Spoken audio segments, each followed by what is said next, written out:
Assalamualaikum warahmatullahi wabarakatuh. Waalaikumsalam warahmatullahi wabarakatuh. Mohon izin dulu selaku kepala sekolah. Ini saya akan memaparkan hasil saya kemarin dari Malang itu ya. Namun sebagian saja nih.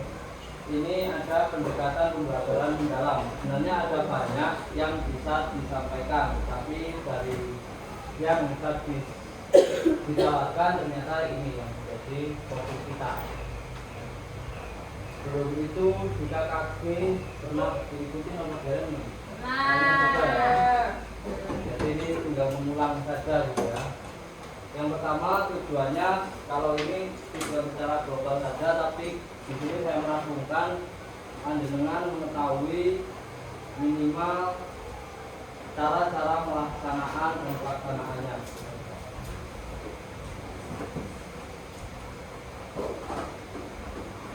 Nah, kalau menurut roundnya jauh ya, jadi 1 hari nanti, tapi kita persingkat saja. Konsep pembelajaran mendalam.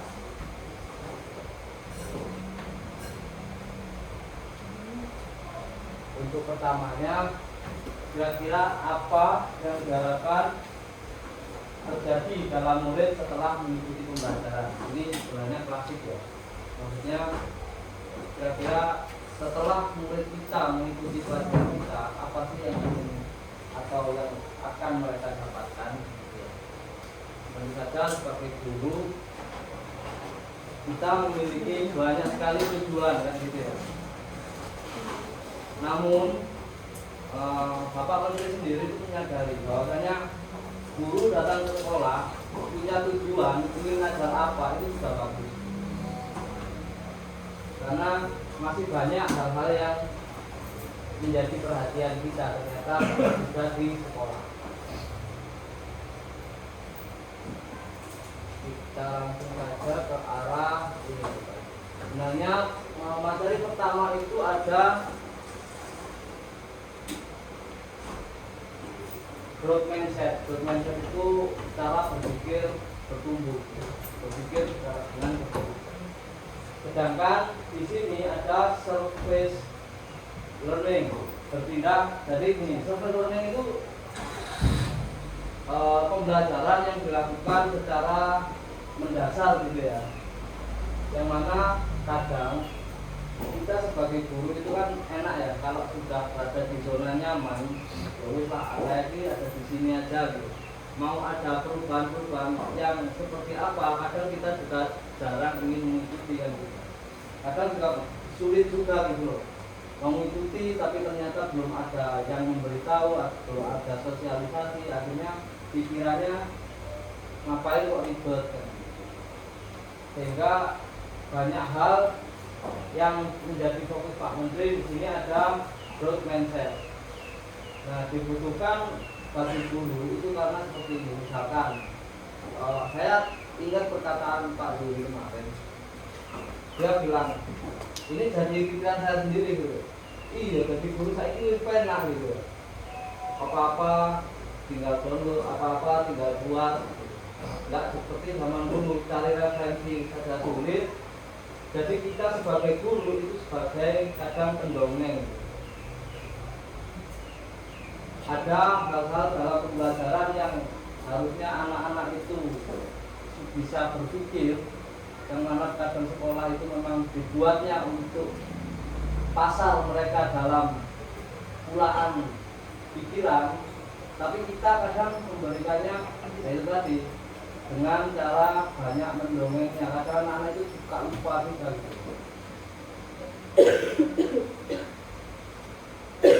Di sini kita masuk ke pembelajaran mendalam. Pembelajaran mendalam merupakan pendekatan yang memuliakan dengan menekankan pada penciptaan suasana belajar dan proses pembelajaran berkesadaran, bermakna dan menggembirakan. Apa bahasa Inggrisnya begini? Berkesadaran itu mindful ya. Bermakna itu meaningful. Lalu menggembirakan itu joyful. Yang pokoknya yang full gitu.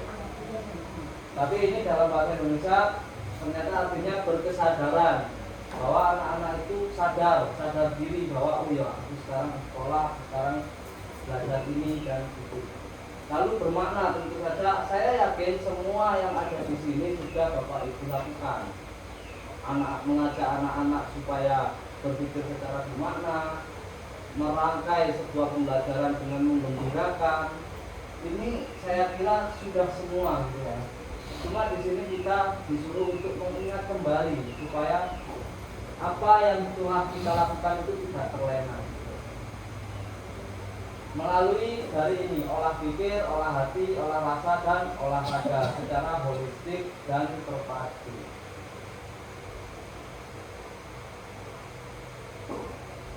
Nah, pembelajaran mendalam memuliakan itu gini.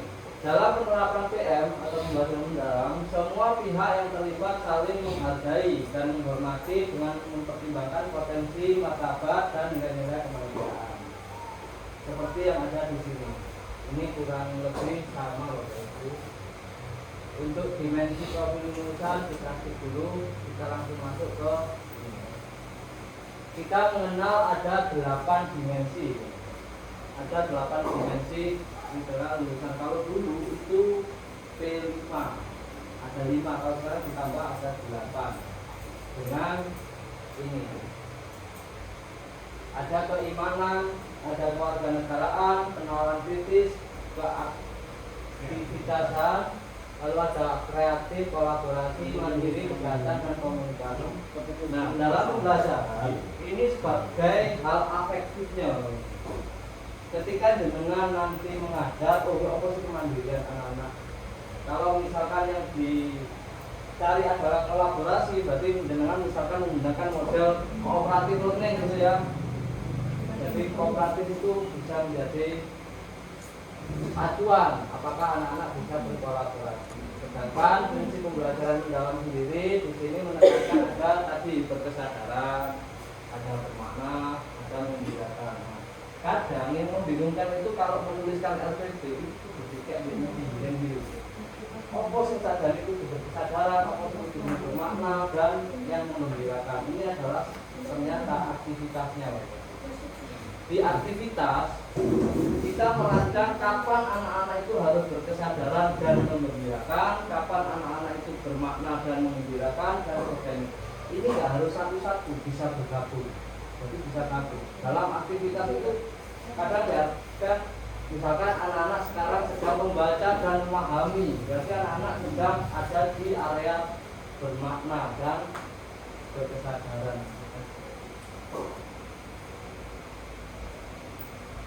Esensinya di sini. Nah, dalam pengalaman belajar sendiri ini ada ini. Ada 3. Ini bukan sintak gitu. Mengaplikasikan mulai dari memahami, mengaplikasikan dan merefleksi itu bukan sintak. Sintak itu langkah-langkah. Jadi ketika kita menggunakan model pembelajaran apa gitu ya, model pembelajaran itu sintaknya tetap. Tapi di situ ada kapan dalam sintak tersebut ada memahami, kapan dalam sintak tersebut ada mengaplikasi dan merefleksikan. Jadi misalkan kalau PBL ya, yang paling banyak itu kadang PBL. Yang pertama mengorientasikan pada masalah gitu ya. Mengorientasikan pada masalah itu pada tahap memahami gitu. Jadi ini kemarin diingatkan kembali bahwasanya dalam penyusunan RPP itu sebenarnya tidak perlu menuliskan memahami, terus mengaplikasikan apa gitu, lalu merefleksikan apa gitu. Nggak perlu yang seperti itu. Dituliskan saja sintaknya. Setiap kali panjenengan menuliskan RPP itu akan terpecah sendiri sebenarnya. Jadi ini tuh sebagai kerangka berpikir saja gitu. Jadi apa ya, mindset kita, oh ya waktunya anak-anak, berarti kalau sebelum anak-anak melakukan atau mengaplikasi, mereka itu harus memahami dulu.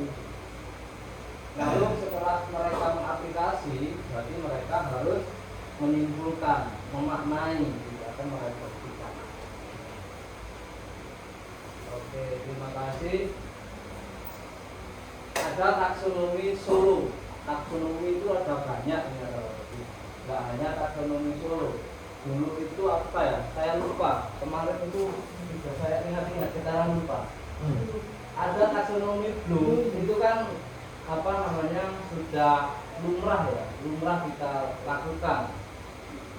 Dan sekarang ada taksonomi Solo. Nah, bagaimana untuk melaksanakannya? Kalau menurut yang kemarin saya dapatkan, tidak usah bingung. Kita itu tetap menggunakan taksonomi Solo itu tidak masalah.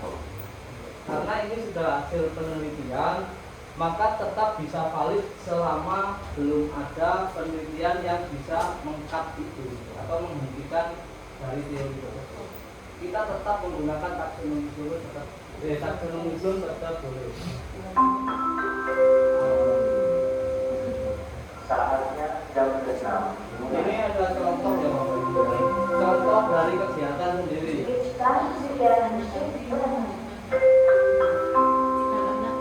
Apa sih kegiatannya merefleksi itu, gitu ya? Peserta didik atau murid di sini dapat mengkaitkan, kalau contohnya di IPA, fotosintesis dalam konteks yang lebih luas dan menyadari peran terhadap isu nyata seperti ketersediaan pangan, perubahan iklim dan sebagainya.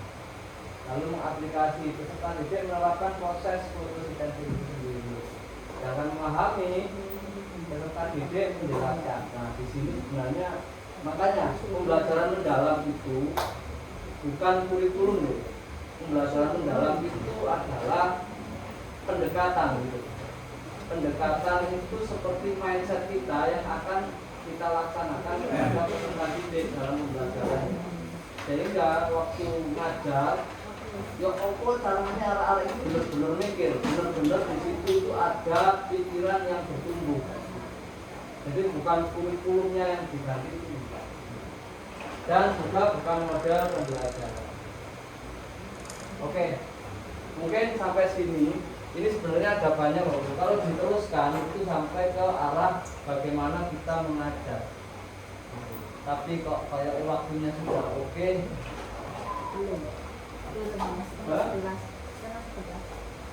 Kayak. Nah, dalam pembelajaran mendalam itu kemarin itu ada sekali banyak pertanyaan. Kenapa kok harus ada pendekatan yang seperti ini? Padahal yang lalu-lalu itu belum dilakukan secara penuh juga gitu. Ternyata selain ini adalah preferensi dari kebijakan pusat, juga ada beberapa penelitian yang mendukung. Dengan adanya timpang yang atau gap terlalu tinggi antara generasi tahun 2019 ke bawah sampai setelah COVID itu ternyata loss learningnya terlalu tinggi gitu.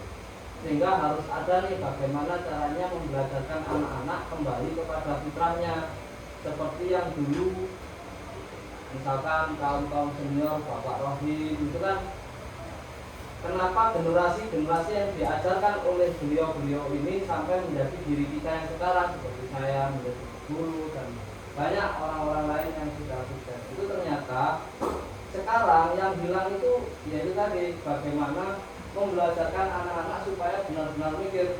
Dulu itu ngajar nggak apa loh masak di dalam kelas kan gitu ya. Jadi ada pelajaran masak-masakan, anak-anak itu benar-benar dari masak. Nah, mau sekarang seperti itu juga kadang ya ribet juga ya kan. Artinya banyak namanya sebagai program apa kalau dulu nggak perlu namanya program itu.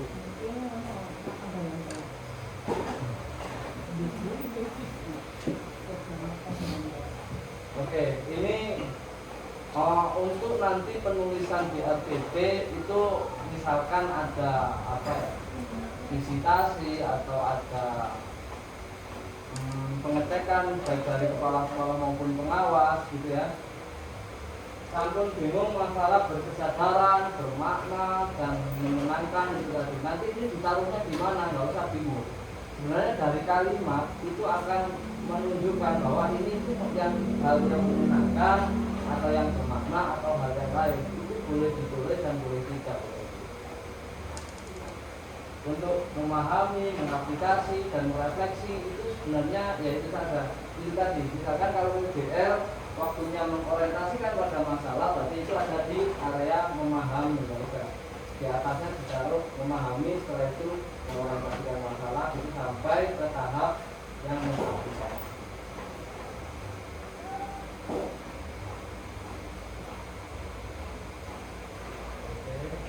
Ini kayaknya sudah loh. Alhamdulillah. Lalu ini terakhir, paling terakhir di RPP ada praktek pedagogis. Praktek pedagogis itu model pembelajaran. Lalu kemitraan pembelajaran ini yang jarang sekali kita lakukan. Ini sebenarnya orang tua itu boleh loh diberikan jam untuk mengajar. Jadi orang tua murid yang mempunyai keahlian khusus tertentu itu boleh kita undang untuk mengajari anak-anak apa yang seperti apa, atau saling silang bekerja sama dengan mata lain. Misalkan kita bahasa Inggris, guru kelasnya juga berita, berarti berita semua. Kalau misalkan ada saya waktunya ternyata di IPAS itu ada kesehatan gitu ya, lalu ternyata ada saya sebagai guru PJOK, boleh saya mengajar ke anak-anak dengan materi tertentu. Nah, itu masalahnya mau apa tidak. Lalu lingkungan pembelajaran seperti yang ada di sekolah kita ini. Dan ini yang sangat penting adalah didorong pemanfaatan digital. Jadi Bapak Prabowo tahun depan ada 3 yang seperti ini lagi, jadi totalnya ada 4. Nah, makanya ini yang didorong adalah pemanfaatan digital. Ternyata anak-anak itu seneng loh. Duduk, melihat video gitu saja itu sudah senang ternyata.